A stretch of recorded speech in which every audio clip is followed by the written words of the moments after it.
പിതാവിൻ്റെയും പുത്രൻ്റെയും പരിശുദ്ധാത്മാവിൻ്റെയും നാമത്തിൽ ആമേൻ. എൻ്റെ പ്രിയപ്പെട്ടവരെ, ഇന്ന് ഫെബ്രുവരി 14 ശനിയാഴ്ച.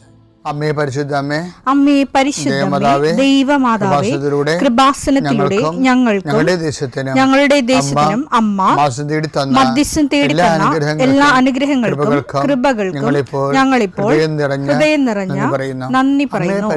അമ്മേ പരിശുദ്ധമേ, ദൈവമാതാവേ, 2004 ഡിസംബർ 7 ഉച്ചകഴിഞ്ഞ് 2:30 കൃപാസനത്തിൽ സംഭവിച്ച അമ്മയുടെ പ്രത്യക്ഷപ്പെടലിനെ കുറിച്ച് തിരുസഭയ്ക്ക് സമർപ്പിച്ചിരിക്കുന്ന പഠനരേഖകളുടെ മേൽ സഭാത്മകമായ പഠനം ആരംഭിക്കുവാൻ ഞങ്ങൾ പ്രാർത്ഥിക്കുന്നു.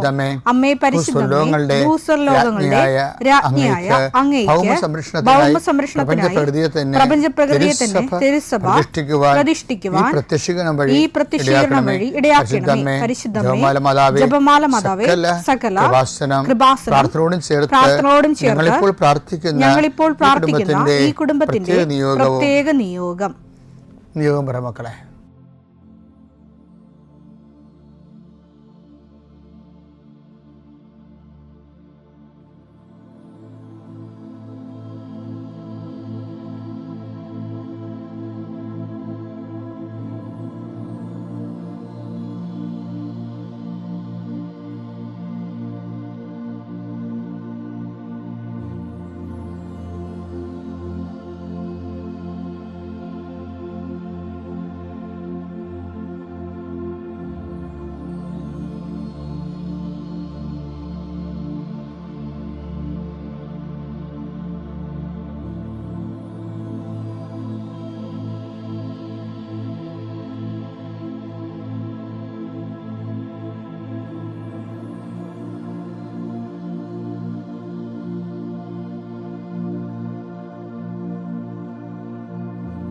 അമ്മയുടെ പ്രത്യക്ഷീകരണത്തിന്റെ ഈ അനുഗ്രഹവേളയിൽ ഞങ്ങൾക്ക് സാധിച്ചു തരുവാൻ കനിയണമേ. ആമേൻ. വിശ്വാസ പ്രമാണം.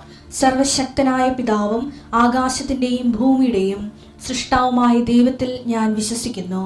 അവിടുത്തെ ഏകപുത്രനും ഞങ്ങളുടെ കർത്താവുമായ ഈശോമിശിഹായിലും ഞാൻ വിശ്വസിക്കുന്നു. ഈ പുത്രൻ പരിശുദ്ധാത്മാവിനാൽ ഗർഭസ്ഥനായി കന്യകാമറിയത്തിൽ നിന്ന് പിറന്ന് പൊന്തിയോസ് പീലാത്തോസിന്റെ കാലത്ത് പീഡകൾ സഹിച്ച് കുരിശിൽ തറയ്ക്കപ്പെട്ട് മരിച്ച് അടക്കപ്പെട്ട് പാതാളങ്ങളിൽ ഇറങ്ങി മരിച്ചവരുടെ ഇടയിൽ നിന്ന് 3-ാം നാൾ ഉയർത്ത് സ്വർഗത്തിലേക്ക് എഴുന്നള്ളി സർവശക്തിയുള്ള പിതാവായ ദൈവത്തിന്റെ വലതുഭാഗത്തിരിക്കുന്നു. അവിടെ നിന്ന് ജീവിക്കുന്നവരെയും മരിച്ചവരെയും വിധിക്കുവാൻ വരുമെന്നും ഞാൻ വിശ്വസിക്കുന്നു. പരിശുദ്ധാത്മാവിലും ഞാൻ വിശ്വസിക്കുന്നു. വിശുദ്ധ കത്തോലിക്കാ സഭയിലും പുണ്യവാന്മാരുടെ ഐക്യത്തിലും പാപങ്ങളുടെ മോചനത്തിലും ശരീരത്തിന്റെ ഉയർപ്പിലും നിത്യമായ ജീവിതത്തിലും ഞാൻ വിശ്വസിക്കുന്നു. ആമേൻ. സുഖസ്ഥനായ ഞങ്ങളുടെ പിതാവേ, അങ്ങയുടെ നാമം പൂജിതമാകണമേ. അങ്ങയുടെ രാജ്യം വരണമേ.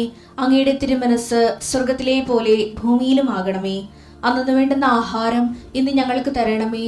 ഞങ്ങളോട് തെറ്റ് ചെയ്യുന്നവരോട് ഞങ്ങൾ ക്ഷമിക്കുന്നത് പോലെ ഞങ്ങളുടെ തെറ്റുകൾ ഞങ്ങളോടും ക്ഷമിക്കണമേ. ഞങ്ങളെ പ്രലോഭനത്തിൽ ഉൾപ്പെടുത്തരുതേ, തിന്മയിൽ ഞങ്ങൾ രക്ഷിക്കണമേ. ആമേൻ. നന്മ നിറഞ്ഞ മറിയമേ, സ്വസ്തി. കർത്താവ് അങ്ങയുടെ കൂടെ സ്ത്രീകളിൽ അങ്ങ് അനുഗ്രഹിക്കപ്പെട്ടവളാകുന്നു. അങ്ങയുടെ ഉദരത്തിൻ ഫലമായി ഈശോ അനുഗ്രഹിക്കപ്പെട്ടവനാകുന്നു. പരിശുദ്ധ മറിയമേ, തമ്പുരാന്റെ അമ്മേ, പാപികളായ ഞങ്ങൾക്ക് വേണ്ടി ഇപ്പോഴും ഞങ്ങളുടെ മരണസമയത്തും തമ്പുരാനോട് അപേക്ഷിക്കണമേ. ആമേൻ. കർത്താവേ, നിന്റെ ഉന്നതമായ നാമത്തിന് സ്തോത്രം ചെയ്യാം. കർത്താവേ, നിന്റെ വിശുദ്ധ പൗരോഹിത്യത്തെ മഹത്വപ്പെടുത്തണമേ. കർത്താവേ, സഭയിലുള്ള സാന്നിധ്യം പ്രകടമാക്കണമേ. 40 വർഷം അർപ്പിച്ച കുർബാനയുടെ യോഗ്യതയാൽ കൃപാസ്ഥാനത്താരെ ജീവനോടെ പ്രത്യക്ഷപ്പെട്ട പരിശുദ്ധ അമ്മയുടെ പ്രത്യക്ഷീകരണ സ്ഥിരീകരണത്തിനായി ഇന്ന് കൃപാസ്ഥാനത്താരെ നടക്കുന്ന 10,000-കണക്കിന് മനുഷ്യരുടെ പ്രാർത്ഥനയോട് കൂടെ ദൈവവേദനെ ഞാൻ നിന്നെ ഈശോനാമത്തിൽ ആസ്വദിക്കുന്നു. മാതാവിൻ്റെ പ്രത്യക്ഷീകരണത്തിൽ ഇന്ന് വരെ നടന്നിട്ടുള്ള എല്ലാ അനുഭവ സാക്ഷികളുടെയും സാക്ഷ്യങ്ങൾ നിനക്കും ഈ നിമിഷം നിൻ്റെ ഏറ്റവും വലിയ സങ്കടകരമായ അവസ്ഥകളെ അതിജീവിക്കാൻ ദൈവം നിന്നെ സഹായിക്കട്ടെ എന്ന് പ്രാർത്ഥിക്കുന്നു. നീ ഭയപ്പെടുന്ന വ്യക്തികൾ, നീ സങ്കടപ്പെടുന്ന കാര്യങ്ങൾ, നീ എന്ത് ചെയ്യും, എങ്ങനെ അതിജീവിക്കും എന്ന് വേദനിക്കുന്ന വിഷയങ്ങൾ, അതിൻ്റെ മേലെല്ലാം കർത്താവിൻ്റെ ആത്മാവ് പ്രവർത്തിക്കട്ടെ. കർത്താവേ, ആശുപത്രി കഴിയുന്നവരെ, കർത്താവേ, ഓരോരോ ജീവിക്കാൻ വേണ്ടി ഓരോരോ ജോലിക്ക് പോകുന്നവരെ, ജോലി അന്വേഷിച്ച് പോകുന്നവരെ, ജോലി നഷ്ടപ്പെട്ടവരെ, വിസ പ്രോസസ്സിംഗ് ഇരിക്കുന്നവരെ, വിസ നഷ്ടപ്പെട്ടു പോയവരെ, പുതുക്കാൻ വേണ്ടി പരിശ്രമിക്കുന്നവരെ, നാട്ടിലെ ജോലിക്ക് ശ്രമിക്കുന്നവരെ, അതിൻ്റെ പരീക്ഷ എഴുതുന്നവരെ, അതിൻ്റെ പരീക്ഷ റിസൾട്ട് കാത്തിരിക്കുന്നവരെ, കർത്താവേ, പലതരത്തിലുള്ള ജപ്തി നടപടികൾ, പലതരത്തിലുള്ള കോടതി കേസുകൾ, പലതരത്തിലുള്ള ഒത്തുതീർപ്പ് ചർച്ചകൾ, എൻ്റെ കർത്താവിൻ്റെ ഉന്നതമായ നാമത്തിൽ ഈ പ്രാർത്ഥന കൂടുന്ന നിനക്ക് മാതാവിൻ്റെ പ്രത്യേക സാന്നിധ്യം ഞാൻ ഉറപ്പു തരികയും അമ്മ നിന്നെ സഹായിക്കുകയും ഈശോ നിന്നെ അനുഗ്രഹിക്കുകയും ചെയ്യട്ടെ. എൻ്റെ പ്രിയപ്പെട്ടവരെ, കഴിഞ്ഞ ദിവസങ്ങളിലൊക്കെ നമ്മൾ കണ്ടത് വിശ്വാസത്തിന്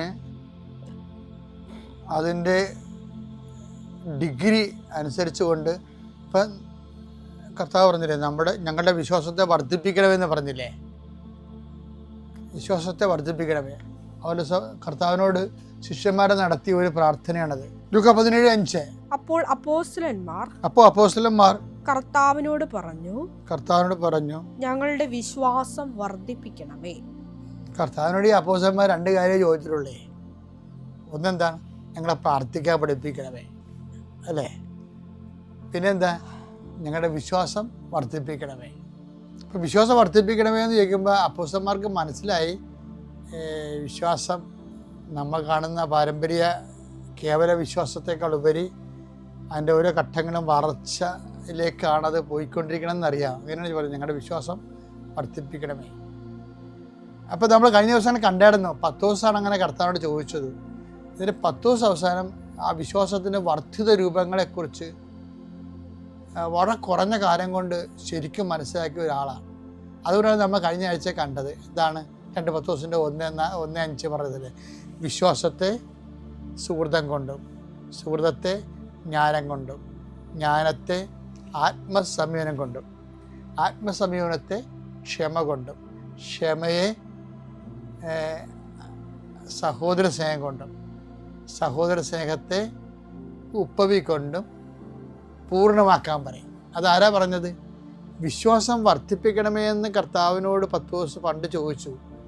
ആ പത്തോസിൻ്റെ വിശ്വാസം പിന്നീട് വർദ്ധിച്ചിട്ട് പുതിയ വിശ്വാസത്തിൻ്റെ മുന്തിയ രൂപങ്ങളായി മാറുന്നത് പത്തോസ് മനസ്സിലാക്കി. തൻ്റെ ജീവിതത്തിലൂടെയാണ് ഇതെല്ലാം പത്തോസ് മനസ്സിലാക്കിയത്. അപ്പം നിങ്ങൾക്ക് സഹോദര സ്നേഹം ഉണ്ടെങ്കിൽ അതിൻ്റെ അർത്ഥം നിങ്ങൾക്ക് ഉപവി ഉണ്ടെങ്കിൽ, സഹോദര സ്നേഹത്തെക്കാൾ വലുതാണ് ഉപവി. RSV ബൈബിളിൽ ഇപ്പം മലയാളം ബൈബിളിൽ ഉപവി എന്ന് എഴുതിയിട്ടുണ്ട്. ഈ സ്ഥലത്ത് RSV ബൈബിളിൽ എഴുതിയിരിക്കുന്നത് ലവ് എന്ന് മാത്രമാണ്. പക്ഷെ യഥാർത്ഥത്തിൽ എന്താണത്? ഈ വിശ്വാസത്തിൻ്റെ അവസാന രൂപമാണത്.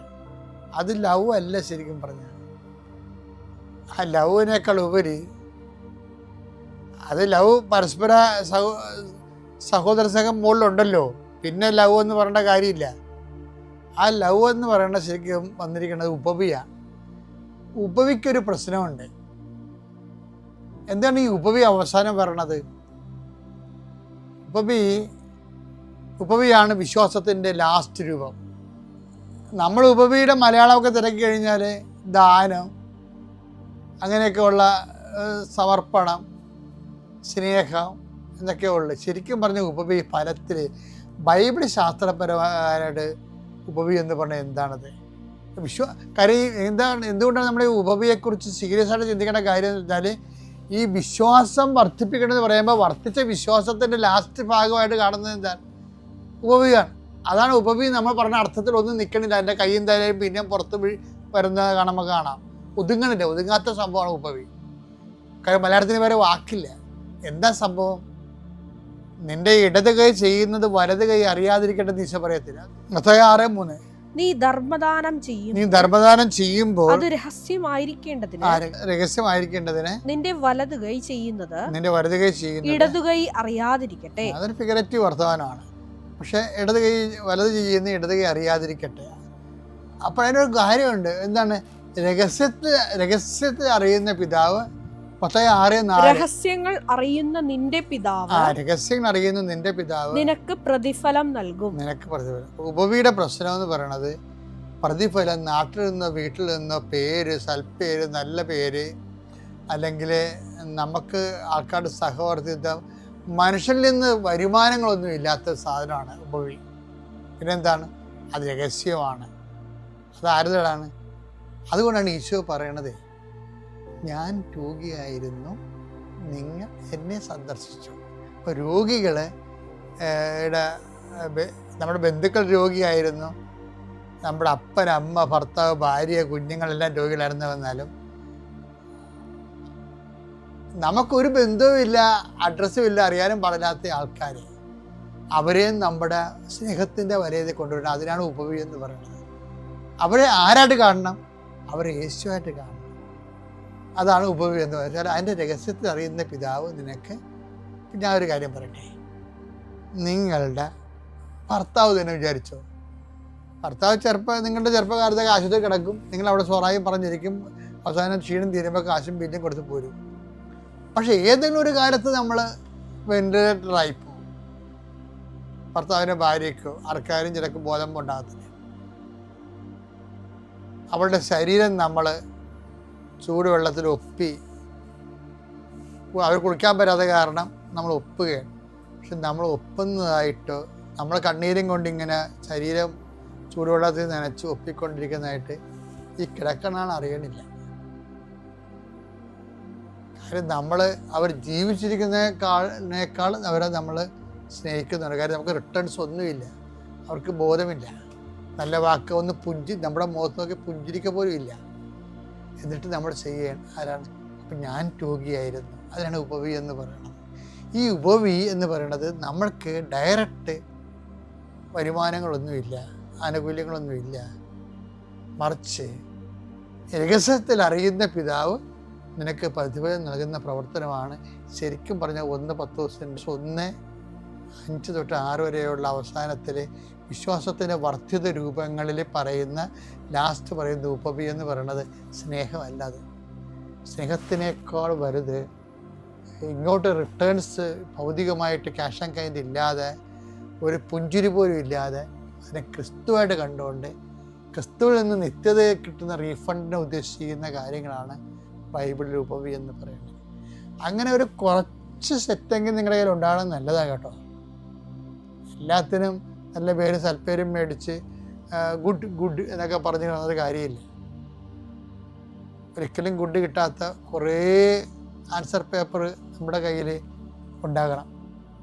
നമ്മൾ ഇംഗ്ലീഷ് മീഡിയത്തിൽ കുഞ്ഞുങ്ങളെ കൊണ്ട് ചേർക്കുമ്പോൾ തന്നെ എനിക്ക് ഗുഡ് കിട്ടിയത് മുന്നേ പിള്ളേർ വരാൻ കണ്ടില്ലേ, ഒരു ഗുഡും കിട്ടാത്തൊരു കാലം ഉണ്ടാകും. ഒരു ജീവിതത്തിൻ്റെ പരീക്ഷാ പേപ്പറിൽ ഒറ്റ ഗുഡുമില്ലാത്ത ഒരു പരീക്ഷ പേപ്പർ കൊണ്ടായിരിക്കും നമ്മൾ കർത്താവിൻ്റെ അടുത്തേക്ക് പോകണത്. അതിന് ഉപവി എന്ന് പറയും.